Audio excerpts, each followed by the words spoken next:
皆さんおはようございますថ្ងៃហ្នឹងយើងរៀនពាក្យមេរៀនទី5ទុកមុនណាទាំងអស់គ្នាតោះអឺពាក្យទី1របស់យើងគឺកិរិយាសព្ទទិសដៅ ikimasu ikimasu ikimasu ហ្នឹងបកថាទៅពាក្យទី2 kimasu kimasu មក kimasu មកខាអេរីម៉ាស់ត្រឡប់ទៅត្រឡប់មកអញ្ចឹងគឺយើងសំដៅទៅលើដែលថាយើងទៅផ្ទះឬក៏ទៅកន្លែងធ្វើការហ្នឹងគឺយើងប្រើត្រឡប់ទៅត្រឡប់មកអញ្ចឹងមានថាត្រឡប់ទៅកន្លែងណាដែលជាកាតព្វកិច្ចបងទៅវិញទៅមកប្រចាំថ្ងៃណាដូចជាការកន្លែងការងារឬក៏ផ្ទះរបស់យើងឬយើងទៅក្រៅប្រទេសយើងមកផ្ទះវិញអញ្ចឹងគឺយើងប្រើខាអេរីម៉ាស់តោះចូលដល់នាមទីកន្លែងវិញម្ដង Ngako សាលារៀន Ngako សាលារៀនស៊ឺប៉ាស៊ឺប៉ាផ្សារទំនើបស៊ឺប៉ាផ្សារទំនើបអេគី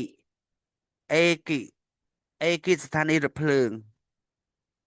ហ៊ីកូគីហ៊ីកូគីអញ្ចឹងហ៊ីកូគីគឺយន្តហោះហើយហ៊ីកូគីយន្តហោះហ្វឺណេហ្វឺណេកប៉ាល់ដែនសាដែនសារថភ្លើង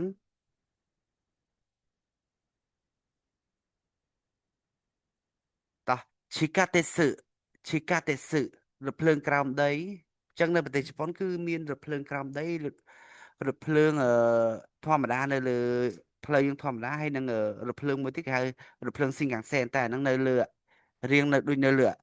ស្ពានឬរៀងលើខ្ពស់ជាងតិចណាតោះស៊ីនកាំងសែនស៊ីនកាំងសែនគឺរថភ្លើងស៊ីនកាំងសែនអញ្ចឹងរថភ្លើងស៊ីនកាំងសែនគឺជារថភ្លើងមួយនៅប្រទេសជប៉ុនដែលមានល្បឿនលឿនជាងយន្តហោះទៀតអញ្ចឹង ល្បឿនរបស់វាលឿនមែនតើលឿនជាងយន្តហោះទៀតដែលគេឲ្យឈ្មោះថារថភ្លើងស៊ីងកាំងសែនបាសឺបាសឺឡានក្រុងបាសឺឡានក្រុងតាក់គឺស៊ីតាក់គឺស៊ីតាក់គឺស៊ីនេះគឺឡានតាក់ស៊ីជីតែនសាជីតែនសាកង់អរុយតេដើរហ៊ីតូហ៊ីតូមនុស្សហ៊ីតូមនុស្សតូម៉ូដាឈី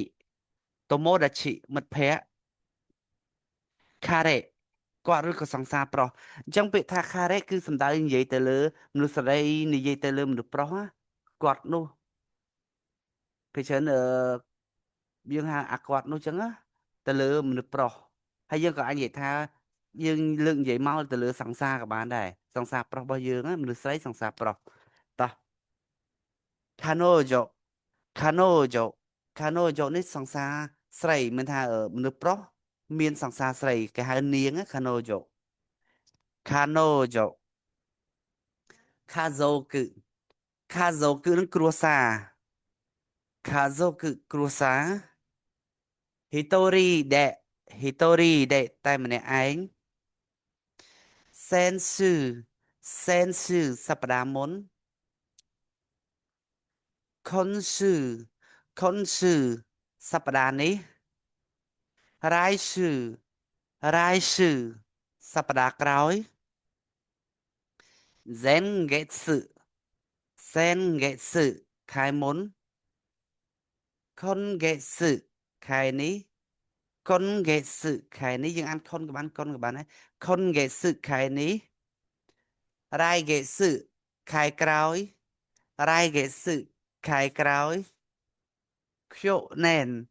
ខ្ជុណែនឆ្នាំមុនខ្ជុណែនឆ្នាំមុនខូតូស៊ីឆ្នាំនេះខូតូស៊ីឆ្នាំនេះរ៉ៃណែនរ៉ៃណែនឆ្នាំក្រោយរ៉ៃណែនឆ្នាំក្រោយ ណែននឹងសំដៅទៅលើឆ្នាំណាទាំងអស់គ្នាណែននឹងសំដៅទៅលើឆ្នាំណាន់ណែនអឺណាន់ណែននេះគឺឆ្នាំដែលថាឆ្នាំប៉ុន្មានណាដូចថាយើងឆ្នាំ2025អញ្ចឹងសិនសួរថាណាន់ណែនដេស្កាឆ្នាំឆ្នាំប៉ុន្មាន ចឹងយើងឆ្លើយមកនីសេននីយឺកូណែនឆ្នាំ2025ណានេះហ្គាសឹចឹងមានអាសញ្ញាទឹកលោកនេះគឺសំដៅទៅលើខែឧទាហរណ៍យើងខែចឹងអ៊ីឈីហ្គាសឹនីហ្គាសឹសាំងហ្គាសឹរហូតទៅដល់ខែ12របស់យើងយឺនីហ្គាសឹណាន់ហ្គាសឹខែអ្វីណាន់ហ្គាសឹខែអ្វីអញ្ចឹងសូមរំលឹកទៅលើថ្ងៃទី1ដែរសឿយតាឈីភឺស្កាថ្ងៃទី2មីកៈថ្ងៃទី3យុកៈថ្ងៃទី4អ៊ីសកៈថ្ងៃទី5មួយកៈថ្ងៃទី6ណាណូកៈថ្ងៃទី7យោកៈថ្ងៃទី8កកូណូកៈថ្ងៃទី9ថូកៈថ្ងៃទី10យឺអ៊ីឈីនីឈីថ្ងៃទី11យឺនីនីឈីថ្ងៃទី12យឺសានីឈីថ្ងៃទី13យឺយុកៈថ្ងៃទី14យឺកូនីឈីថ្ងៃទី15យឺរកឺនីឈីថ្ងៃទី16យឺស៊ីឈីនីឈីថ្ងៃទី17យឺហាឈីនីឈីថ្ងៃទី18យឺគឺនីឈីថ្ងៃទី19ហាស្កៈថ្ងៃទី20យឺអ៊ីឈីនីឈីថ្ងៃទី21និយឺនិឈីថ្ងៃទី22និយឺសានិឈីថ្ងៃទី23និយឺយុកៈថ្ងៃទី24និយឺកូនីឈីថ្ងៃទី25និយឺរកឺនីឈីថ្ងៃទី26និយឺស៊ីឈីនីឈីថ្ងៃទី27និយឺហាឈីនីឈីថ្ងៃទី28និយឺរកឺនីឈីថ្ងៃទី29សាន់យឺនីឈីថ្ងៃទី30សាន់យឺអ៊ីឈីនីឈីថ្ងៃទី31និឈីសំដៅលើថ្ងៃទីណានិឈីដេស្កាថ្ងៃទីប្រមាណអញ្ចឹងភាសាសួរខ្យោវៈណានិឈីដេស្កាថ្ងៃនេះថ្ងៃទីប្រមាណអញ្ចឹងយើងឆ្លើយតាមថ្ងៃជាក់ស្ដែងដូចថ្ងៃហ្នឹងថ្ងៃទី26អញ្ចឹងយើងឆ្លើយថានីយឺរកគឺនិឈីដេសはい皆さんありがとうございます